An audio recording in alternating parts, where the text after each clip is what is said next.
खबर आपको बता दें, पाकिस्तान पर विदेश मंत्री एस जयशंकर का बहुत बड़ा बयान आ गया है। पाकिस्तान के साथ बातचीत का समय खत्म हो चुका है। पाकिस्तान के हर एक्शन का जवाब हम देंगे। हम सक्रियता से नजर बनाए रखे हुए हैं। अगली खबर, पाकिस्तान के साथ बातचीत को लेकर विदेश मंत्री जयशंकर ने बड़ा बयान दिया है। उन्होंने कहा कि पाकिस्तान से बिना रुकावट बातचीत का युग अब खत्म हो चुका है। विदेश मंत्री ने कहा कि हर कार्रवाई के परिणाम होते हैं। जम्मू कश्मीर को लेकर जयशंकर ने कहा कि यहां 370 खत्म हो चुका है, इसलिए अब मुद्दा यह है कि पाकिस्तान के साथ हम किस तरह के रिश्ते पर विचार कर सकते हैं। हालांकि अगर आप ये देखें कि एक दफा, दो दफा, तीन दफा, चार दफा, लेकिन कभी किसी शख्स ने ये पाकिस्तान से एज ए फॉरेन ऑफिस से, फॉरेन मिनिस्टर ने, एक आम किसी पाकिस्तानी मिनिस्टर ने कभी रिस्पॉन्ड नहीं किया उनको। इंडिया को इस टाइम जैसे वो इकोनॉमिकली ग्रो कर रहा है, स्टेबल हो रहा है डे बाय डे और बेहतरी की तरफ जा रहा है, इंडिया को हमारे साथ रिलेशन अच्छे रखने की जरूरत है या हमें ज्यादा जरूरत है? आपको क्या लगता है? फायदा जी, दोनों तरफ से। ये नहीं है कि अगर हमें रिलेशन की जरूरत है हम आगे की तरफ उनकी तरफ बढ़ें। और आपको भी पता ना ये कश्मीर में क्या क्या हो रहा है। अच्छा। ये कौन कर रहा है? इंडिया में कर रहे हैं ना सब, इंडिया वाले कर रहे हैं। आपको ये पता है कश्मीर में डेवलपमेंट कितनी हो रही है? I think the era of uninterrupted dialogue with Pakistan is over. Actions have consequences. And insofar as Jammu and Kashmir is concerned, Pakistan के साथ हम किस तरह के रिश्ते पर विचार कर सकते हैं। हालांकि विदेश मंत्री ने साफ किया कि भारत निष्क्रिय नहीं है। जय हिंद दोस्तों, जयशंकर साहब ने एक बहुत बढ़िया रिप्लाई पाकिस्तान को दिया, क्योंकि पिछले 5-6 महीने से कभी पाकिस्तान का ये मिनिस्टर, कभी वो मिनिस्टर, कभी प्राइम मिनिस्टर, कभी विदेश मिनिस्टर ऐसी बातें कर रहे हैं कि हमें भारत से अच्छे रिलेशन चाहिए, हम भारत से टॉक चाहते हैं, ट्रेड चाहते हैं। बेटा, ट्रेड तो चाहते हो, टॉक तो करना चाहते हो, लेकिन आतंकवाद बंद नहीं करना चाहते। जयशंकर साहब ने कहा सिंपल सी बात कि हम पाकिस्तान के साथ अब कभी भी बातचीत नहीं कर सकते। और रही बात यह कि हमें सिर्फ इस बात पे विचार करना है कि पाकिस्तान को हम किस तरीके से डील करें। पाकिस्तान लगातार जो आतंकवादी घटनाओं को अंजाम दे रहा है जम्मू कश्मीर के रीजन में, उसे हमें किस तरीके से डील करना है, बस। और कोई भी बात पाकिस्तान से होगी नहीं। पाकिस्तान की तरफ मुंह उठा के थूकने के लिए भी भारत नहीं देखेगा। ये एससीओ में बुला रहे हैं, ये ट्रेड करना चाहते हैं। अगर दम है ना, अगर करना चाहते हो ना सच में ट्रेड, तो पहले मसूद अजहर, हाफिज सईद, इन सबको सौंपो, जो भारत में हजारों लोगों, लाखों लोगों को परेशान करने, हजारों लोगों को मारने में शामिल। तब मानेंगे कि सब पाकिस्तान सच में चाहता है कि पीस हो दोनों देशों के बीच। यहाँ तुम भारत का इंटरनेशनल क्रिमिनल लेके बैठे हुए हो और कौन सा काला मुंह लेके तुम कहते हो कि हमें भारत के साथ बातचीत करना है।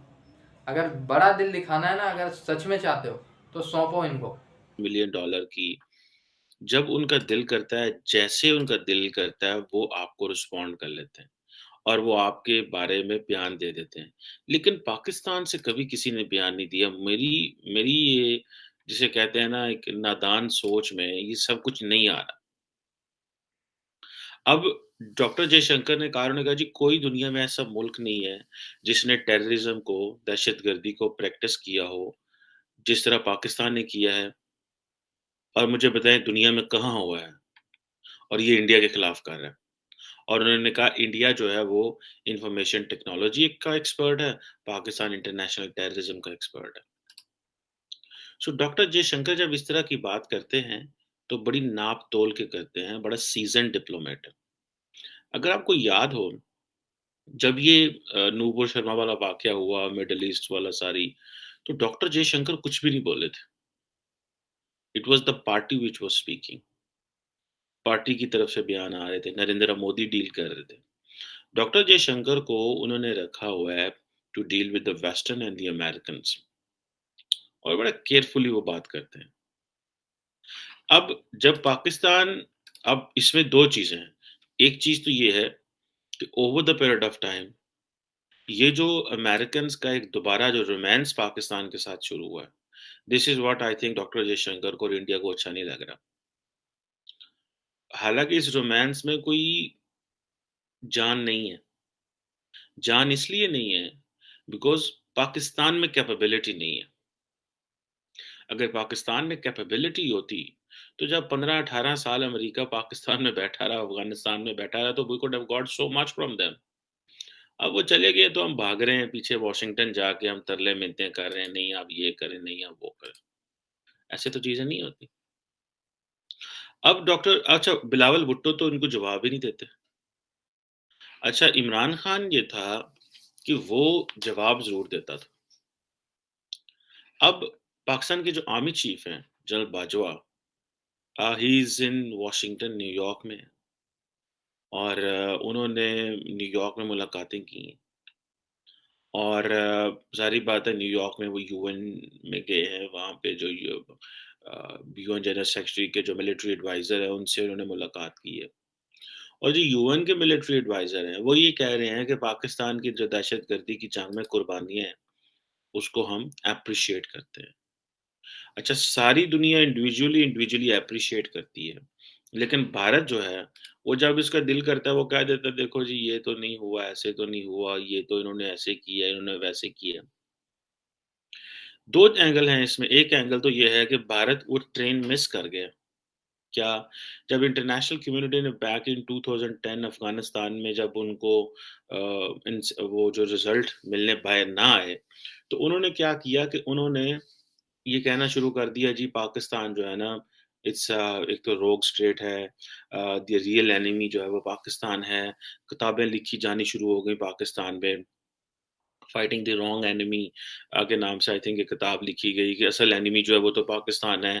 वॉशिंगटन में थिंक टैंक्स में इसका इंडिया ने भी बड़ा, अफगानिस्तान ने बड़ा फायदा उठाया, वहाँ पे करज़ई ने और अशरफ गनी ने, और इधर से इंडिया ने बड़ा फायदा उठाया। लेटर ऑन 2010-2012 में इंडिया को पता चला दैट वी शुड लिंक। ये है कि रिसेंटली इंडिया के फॉरेन मिनिस्टर डॉक्टर जयशंकर ने एक स्टेटमेंट दी है, लेकिन दूसरी तरफ पाकिस्तान के फॉरेन मिनिस्टर बिलावल भुट्टो जरदारी साहब की बात की जाए तो रिसेंटली उन्होंने यूनाइटेड नेशन में जाकर ये क्लियरली बोला है कि हम इंडिया के साथ कोई तल्लुकात नहीं चाहते। अगर देखा जाए इस टाइम इंडिया स्टेबल भी है, इंडिया की इकॉनमी भी बेहतर है, इंडिया के रिलेशन दूसरे बड़े कंट्री के साथ भी अच्छे हैं, जबकि पाकिस्तान स्टेबल भी नहीं, इकॉनमी भी बेहतर नहीं, लेकिन फिर भी हम लोग क्यों नहीं इंडिया के साथ अपने तल्लुकात बेहतर करना चाहते? हमारे तल्लुकात अपने नेबर्स कंट्री चाहे इंडिया हो चाहे अफगानिस्तान हो डे बाय डे क्यों ख़राब हो रहे हैं? हमारी फॉरेन पॉलिसीज़ में क्या फ़र्क है, इंडिया की फॉरेन पॉलिसी में क्या फ़र्क है? इंडिया के फॉरेन मिनिस्टर और पाकिस्तान के फॉरेन मिनिस्टर की बात की जाए क्या डिफरेंस है इनकी पॉलिसीज़ में? ये सब बातें समझते हैं हम इंडिया के साथ तल्लुकात क्यों नहीं अच्छे हमारे। वो ये कहते हैं कि हम इंडिया के साथ कोई तल्लुकात नहीं रखेंगे।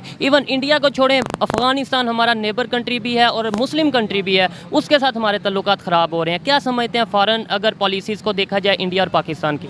अच्छा इसमें ना दो तरह की राय पाई जाती हैं दोनों साइड्स पे। मेरे ख्याल में दोनों साइड्स पे अगर जो पॉजिटिव राय है, जो लोग अमन की तरफ चलना चाहते हैं पाकिस्तान और इंडिया में, उनको अगर आप नंबर्स में लेके आए तो वो बहुत बड़ी तादाद बनती है। उसके नतीजे में जो शर पसंद अनासर हैं वो बहुत कम है। लेकिन है दोनों साइड पे, यहाँ पे भी वहाँ दोनों साइड्स पे हर जगह पे होते हैं, पूरी दुनिया में होते हैं। जो बड़े पढ़े लिखे और महज़्ज़ब माशरे हैं उनमें भी जो इस तरह के वायलेंट लोग हैं या इंतशार फैलाने वाले लोग हैं वो मौजूद होते हैं।